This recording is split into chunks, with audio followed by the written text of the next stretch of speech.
você falou, Mauro, que é caro o do Jorge Jesus? Sim, ele ganha lá na Arábia Saudita, né? Ganha muito dinheiro. A CBF teria que chegar com muita grana. O português, ele cobra caro, né? A gente É. lembra como é que eram É, mas acho, as mas acho negociações que dele de chegou na contrato, hora. mas a CBF tem É, dinheiro, a CBF tem dinheiro. A questão é que a gente não tem nenhuma convicção de nada. Porque você sair do Fernando isso. Diniz pro Dorival, depois de pensar no Ancelotti, é completamente perdido. Como eram os anteriores. Os caras também que estavam lá antes dele acreditaram em Felipão e Parreira, pô. O Felipão tinha rebaixado o Palmeiras em 2012. Ou não? Deixou Isso, encaminhado o verdade. rebaixamento. Acreditaram nos dois, Sim. pô. Aí deu 7-1, que aconteceu nada, cara. A mesma coisa, não mudou nada. 7-1 não deixou nenhum legado, nada positivo.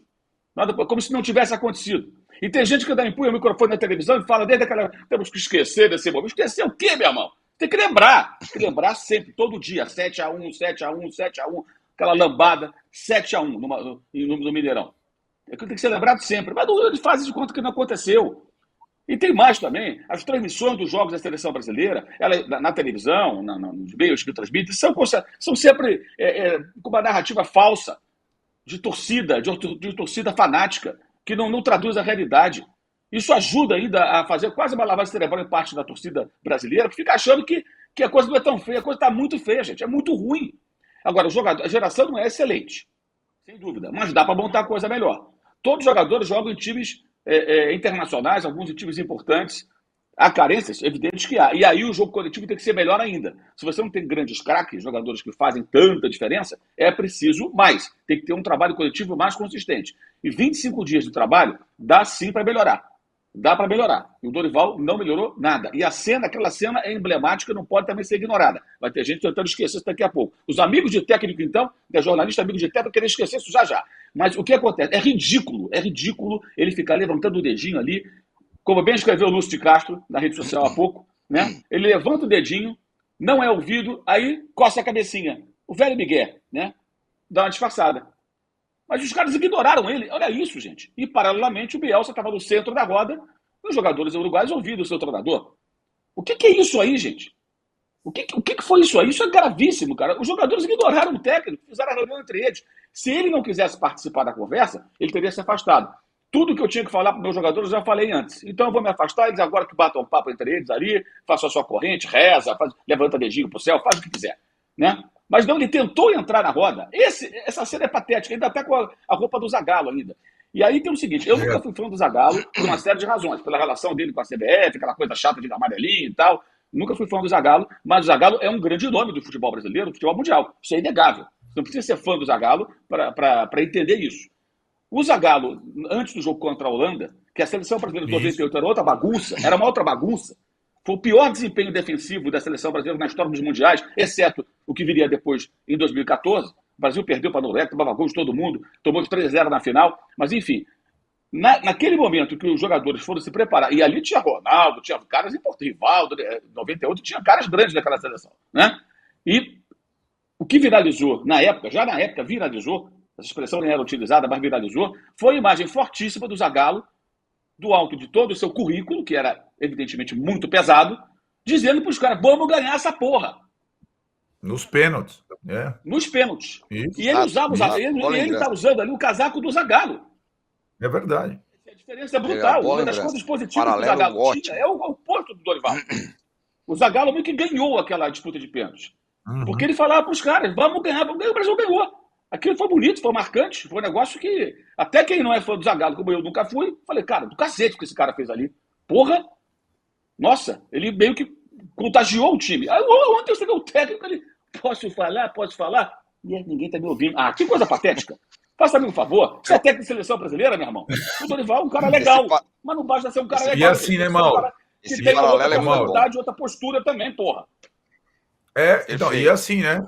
Lembrando que ele largou um time, São Paulo, no começo do ano.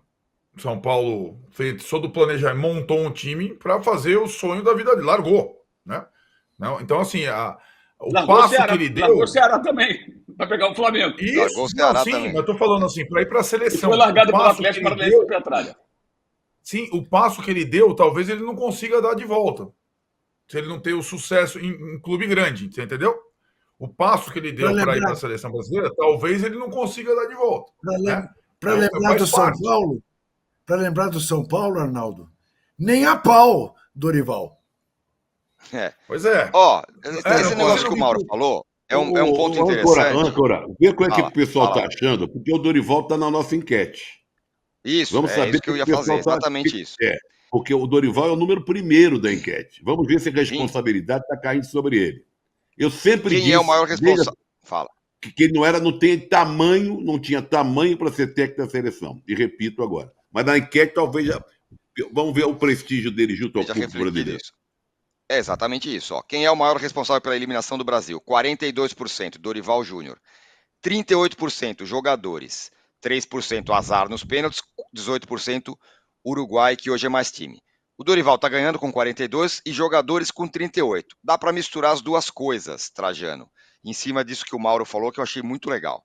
A história do Zagallo e tal. O Zagallo foi lá e falou olho no olho com o Ronaldo, com esses caras todos lá. O Dorival, embora não estamos falando de uma seleção cheia de craques e tal, será que tem uma sensação dos jogadores, todos que jogam na Europa, aquela coisa, fala assim, bom, esse aqui é um brasileiro aqui, o cara treinou aqui o Ceará, o Flamengo, o São Paulo, esse cara nunca não sabe o que é o nosso mundo, o nosso futebol. E aí os caras falam, vamos resolver nós aqui? Será que tem um pouco disso? Do tamanho do Dorival, que eu quero dizer? Talvez tenha, mas eu acho que os jogadores são muito cheios de si. Eles jogam em grandes equipes. São vitoriosos. Alguns são muito vitoriosos.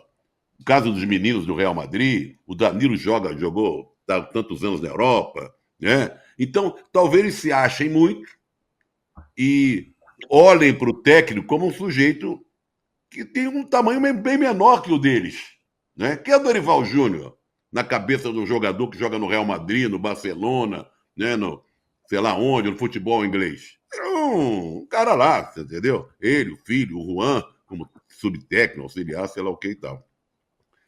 Agora, nós não podemos deixar de colocar, e estamos colocando, a decepção, a maior decepção em cima do coletivo, que não andou nada. Ele teve 25 dias, segundo o Ender, que foram 35 ou 40, né? Mas vamos ficar nos 25, de tentar fazer um time jogar, um time que... Nós não podemos... O Brasil não foi eliminado pelo Uruguai, ou seja, foi.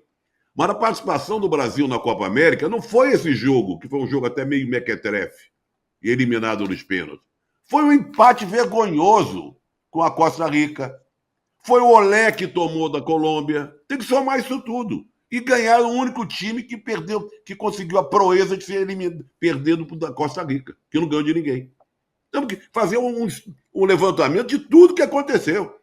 Agora, há cenas na vida das pessoas, seja no futebol ou fora do futebol, em qualquer atividade, que ficam marcadas pelo resto da vida. Umas entram para o folclore, outras são reverenciadas como cenas românticas, ou ternas, ou sensuais. Outro dia o Juca citou a Marilyn Monroe, lá no Cartão Vermelho, se eu não me engano, aquela cena do filme Adorável Pecadora, que ela anda de vestido branco, vai aquele vento levanta a saia. É um marco, é uma cena na vida da Marilyn Monroe. E tantas outras cenas que a gente pode se lembrar aqui, né? E essa cena do dedinho querendo entrar na roda do Dorival é o que fica. Você entendeu? O que vai ficar da presença do Dorival Júnior à frente da seleção é essa imagem em contraponto a outro, porque a televisão mostrou. Enquanto ele tentava entrar, o outro no meio da roda, com papel, caneta, lápis, né? Falando para os jogadores. Então, eu acho que não tem mais volta. Essa cena não vai ter mais volta para o Dorival em relação a essa cena já crucificou, já marcou a presença ruim do Dorival Júnior à frente da seleção brasileira. Vai ser ele recuperar essa cena, não tem recuperação. Você sabe... Trajano, deixa eu falar uma coisa para você rápida. O Juca liberou a nossa audiência em nos dar likes, mas a gente está com uma audiência tão espetacular nesse domingo de manhã, depois da eliminação, que seria muito ruim se a gente não tivesse pelo menos 7 mil likes. Estamos com 5 mil sem pedir. Estamos com 5 mil sem pedir, mas a audiência está brutal hoje. Então vamos para 7 mil. Você com medo de pedir? Você sabe que o Juca está fazendo isso? Eu conheço o Juca de longa data. Você sabe que ele não fez isso? que ele tem receio que a gente arrebente a boca do balão e haja um movimento para que a gente faça todo domingo posse de bola de manhã. É verdade. Isso, Você entendeu? Ele está razão. bloqueando o negócio. Você tem razão. Ô Zé, você sabe o que me lembrou a cena do dedinho? Me lembrou a minha neta Júlia, quando tinha 2 anos de idade, que quando ela queria falar, ela dizia assim: posso dar um por exemplo? É isso. aí. Ele queria isso dar aí. um por exemplo e ninguém queria ouvi-lo, né? Ele provavelmente ia, ao chegar ao Brasil, dirá isso. Eu queria dizer para eles não deixarem o Militão bater o primeiro pênalti, porque ele tinha perdido os pênaltis que bateu no treino e ninguém me ouviu. E aí bateu o Olha, com Militão. todo respeito ao Zagallo, qual é a cena que ficou marcada para o Zagallo? Tem cenas a favor, cenas contra e cenas mais ou menos. Vocês vão ter que me engolir. Falou é isso para verdade. você. É uma Falou delas. isso, Essa da Holanda falou isso para também. você. Você é muito amigo. Essa da Holanda você. também. Essa da Falou isso Holanda para também. você, para sua mãe. Que no contexto do que Ô, aconteceu ontem, a cena que faz o paralelo é a cena da Holanda, né? Porque era uma disputa de perfeito, é pênalti. isso. Agora, se é para Apesar da pensar o Holanda, técnico do Palmeiras, é verdade. a CBF quisesse pensar mais alto, pega o original, Zé Mourinho. Agora não dá mais, está no Fenerbahçe. É. Zé Mourinho é o inspirador de Abel Ferreira. Zé Mourinho estava é na verdade. pista, gente. Pegasse Zé Mourinho, então. Eu sou fã do Mourinho. Acho até que é um técnico já em declínio, tanto que está indo para a Turquia, depois de dirigir Real Madrid, etc. Mas, se você para pensar, não dá para ser Ancelotti. O Mourinho não ficaria pedindo licença para entrar na rodinha, porra. O Mourinho estaria no Perfeito. centro ali, dando esporro, falando, e sei lá o quê. Podia até perder, mas não ia ficar naquela cena. Não pode o técnico da seleção, gente, ficar fora da rodinha. Não pode, isso é ridículo. Isso aí é uma demonstração assim, cabal de que não dá. Haja boa vontade. E olha que o Dorival, repito, é um cara legal. Não sei se o Mourinho é, mas não estou falando de caras legais, estou falando de um técnico grande, né? Para a seleção brasileira. Mourinho Dick Vigarista. Né? Ele. Mourinho de que Vigarista. Ô Danilo, diante disso tudo, vamos ver, você falou aí, não, vamos se o Klopp tiver o telefone do Klopp, eu sei o que você está pensando no fundo. Porque, e se a coisa convergesse para outro nome aí? Sei lá. Vamos chutar. O Mauro falou aqui Mourinho, por exemplo. E se fosse um outro aí que a CBF resolvesse investir, ou tentar, ou sondar? Sei lá, vou chutar um nome aqui, Abel Ferreira. O nome dele vai surgir naturalmente porque é o cara que está há mais tempo fazendo um bom trabalho no Brasil, no futebol brasileiro. Não precisa falar de tudo que ele já ganhou e que em tão pouco tempo ganhou mais do que o Dorival ganhou nos últimos tempos aí. Então, assim, o Abel faz um trabalho melhor do que o Dorival fez nos últimos tempos. A grande questão é, quando a gente vai lembrar o noticiário, como foi a condução do caso pelo Edinaldo, ele queria o Ancelotti, chamou o Diniz para ser o estagiário, para ser o interino, para ser o cara que ficaria ali durante um tempo enquanto o Ancelotti não vinha. Não deu certo, mandou o Diniz embora. E aí naquele meio tempo das apurações era, não, o Abel é um cara que xinga, é um cara que vai para cima de arbitragem, é um cara que critica a CBF. E ele não parou e nem vai parar de fazer isso. Eu tenho curiosidade, caso a escolha fosse o Abel, de como ia ser a salinha entre Edinaldo e Abel, porque o Abel, no Palmeiras, a gente sabe que ele muitas vezes briga com o Anderson Barros, às vezes ele vai na coletiva e deixa clara toda a insatisfação dele. É um negócio, assim, que eu não sei como seria o Abel nessa seleção brasileira. Eu, sinceramente, já que é a seleção, que é um produto que todo mundo olha, e que por mais que a gente fale, os técnicos grandes não querem saber, preferem Real Madrid, preferem o City. Quando tem um Klopp numa praça, eu não falei brincando, lógico que eu entendo a brincadeira do Abel, mas sinceramente eu tentaria um cara como o Klopp, eu tentaria um cara como o Mourinho, como disse o Mauro. É um cara que em nenhum momento toparia a cena de ontem, porque realmente é uma cena, como disse o Trajano, ficou marcada, tá na testa do Dorival e acabou. O Abel não toparia aquilo nunca também. Mas eu não sei se ele encontraria esse ambiente com o Edinaldo, dessa incerteza, desse jeito que é. O Abel também explodiria, ia querer levar os 4 auxiliares, ia ter problema. Eu não consigo ver o Abel casando com a atual diretoria da CBF hoje em dia, sinceramente. Eu, no lugar do Edinaldo, iria atrás de um Klopp, de um Mourinho, de repente ligaria para o Ancelotti de novo, sei lá. Eu sei que a gente fica, mas é uma humilhação, que absurdo a seleção brasileira se ajoelhar para esses caras. Eu prefiro 1000 vezes que a seleção brasileira se ajoelhe para Ancelotti, para Klopp, para Mourinho, para Guardiola, do que ter ficado dando teste para Dorival, para Diniz, que sabe, notoriamente já mostraram em trabalhos daqui que não dá para segurar a bronca que é uma seleção brasileira. A cena de ontem é matadora, gente. É um negócio assustador, como eu disse. Se ele tivesse só saído, a gente teria, por que será que ele saiu? Ele não tinha que ali chamar os jogadores. Agora, ele ter ficado tentando entrar é um negócio assustador. Assustador. Então, O na Johnny verdade, Xavier esse negócio aqui. do Abel, Fala, viu, Arnaldo. Simone? Esse negócio do Abel Ferreira não é um devaneio, né? As opções do Edinaldo não foram aleatórias, né? Ele chamou o Diniz porque era o campeão da Libertadores pelo Fluminense. Aí ele chamou o Dorival porque era o campeão da Copa do Brasil pelo São Paulo e tinha vencido pelo Flamengo. O Abel é o bicampeão brasileiro.